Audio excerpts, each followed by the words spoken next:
I'm Basil Sturrup, pastor of the Good News Seventh-day Adventist Church located in Flamingo Gardens, and I'm here to encourage you to have confidence in the midst of COVID-19. As we consider what our country has been going through over the past few weeks, resiliency is an important characteristic that each citizen will have to possess in order for us to thrive as we face the coronavirus. And nothing produces resilience more than being aware of this fact. In spite of what is happening, God has our best interest at heart.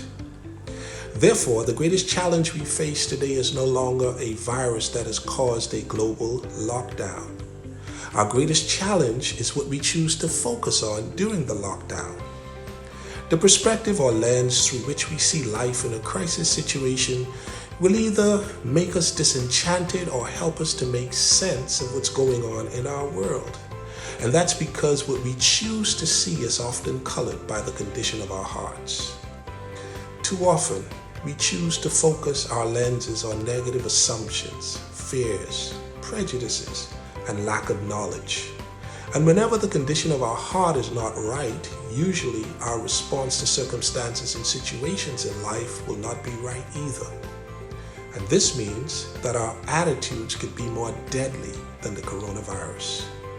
Today, I challenge the Bahamas and the world to capture your memories of COVID-19 by focusing your lens only on what is good.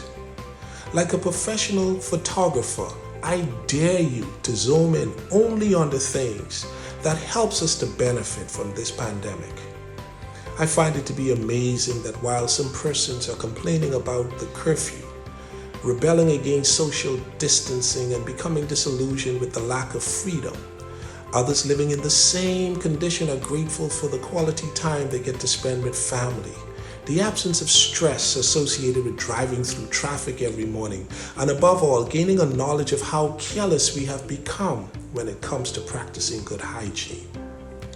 You know, Jesus taught us how to be positive through his life and ministry, and I want to share a few examples with you today.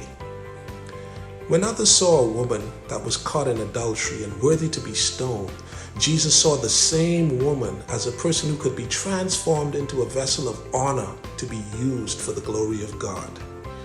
When one of his disciples saw a little boy's lunch as insufficient food for 5,000 hungry men plus women and children, Jesus saw the same lunchbox as an opportunity to teach us that God can use a little to provide for much.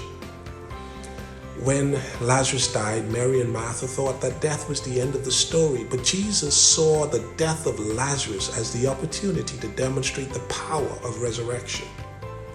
Let us never forget that the creation story began with a world that was dark, without form and void, but after 7 days, God transformed our planet into something beautiful.